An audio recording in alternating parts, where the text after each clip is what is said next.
Affogato Cookie, my favorite in Cookie Run Kingdom and overall the Cookie Run character. He also quite a mysterious individual, with little to unfortunately nothing being given regarding his core motivations or past. As a result, this is my psychoanalysis of Affogato Cookie and what his past may look like. Starting off with evidence we can know from the main quest, we can easily surmise that Affogato is intelligent, cunning, and manipulative. He knows what to say to sway people to his side and make their opinions into his. He holds a subtle disdain for dark cacao through his dialogue when conversing with and about him, as if he has to force himself to say the words, "my lord," and such he shows an apathy towards the people of the kingdom, and yet also shows respect. He is quick to turn away villagers desperately seeking need, but quick to reward those who follow him. Despite his cruelty regarding everything, he states his wish as a ruler is to make all cookies in this kingdom able to spend their days happy and free.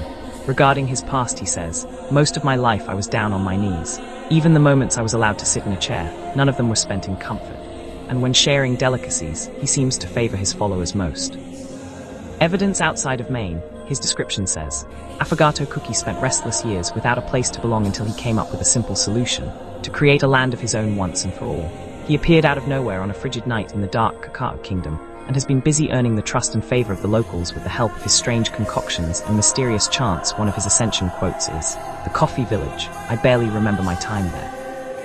And his loading screen trivia reads, after leaving his home, Affogato Cookie wandered the land and learned a lot about magic and witchcraft.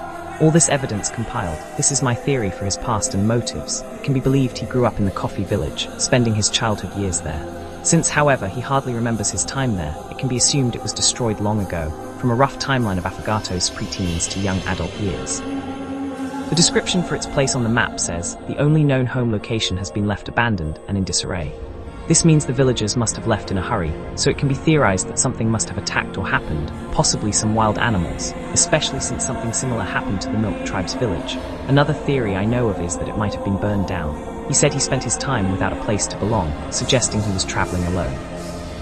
Because of how destroyed the coffee village was, and how little we've seen of other coffee tribe residents, we can make the assumption Affogato Cookie's parents, caretakers, and or other family died in the attack, if they weren't already dead prior to the destruction of the village. My belief is this event made him want to become ruler of the kingdom, so he could prevent it from ever happening again, and could protect all other tribes and villages in the area. I also believe that as time went on, this belief became distorted, until he began to prioritize his own role as leader as the most important thing. I still do believe he desired prosperity within the kingdom, but we'll discuss that later. I also think it was extremely likely that Affogato Cookie faced racism in the coffee tribe due to him being only half coffee, that he was too sweet to be a coffee cookie, since it is stated that he never felt like he belonged anywhere. Following his travels, we know he learned many things about magic, witchcraft, herds, remedies, and manipulation tactics. However, there aren't many other specifics to fill this large gap of time in his life.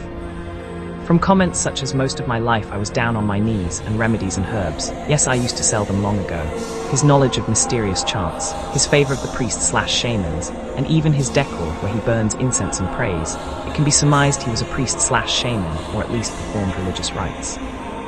Whether or not this is something he did as a kid, and then continued to do as a way to make money, or simply devoted himself to such a thing, or if it's something he picked up along his travels, and then decided to utilize is unclear, but we know it's a talent he picked up.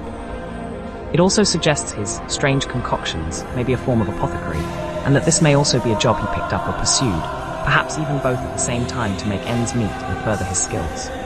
Due to his traumatic experiences, he likely developed narcissistic personality disorder, which means he thinks himself as superior due to his trauma, and likely puts on a person that makes him feel superior, and doesn't want anyone knowing he may be insecure inside. One of his biggest fears is that he is seen as weak. Finally, his lovely entrance into the dark Cacao Kingdom itself. It says he appeared on a frigid night, quite possibly using a vulnerable day as a way to make himself appear as a sort of angel, helping them at their most desperate and earning their trust. He probably started as a helper, earning the affection and approval of the locals, which was probably easy even without manipulation, because he had first-hand experience of the difficulty of surviving without security, before working his way up as an apothecary shaman. These are both implied in, busy earning the trust and favor of the locals with the help of his strange concoctions and mysterious chants, and finally becoming the king's right-hand man. Then it continues on with the events we already know from the main story due to dark Cacao neglecting issues in the main story. He felt it was a perfect opportunity to take over the kingdom. And unfortunately, due to his narcissistic personality disorder that made him have a need for power. It led him to unethical methods of ruling and staying in power, even though he was already quite powerful as the royal advisor over all.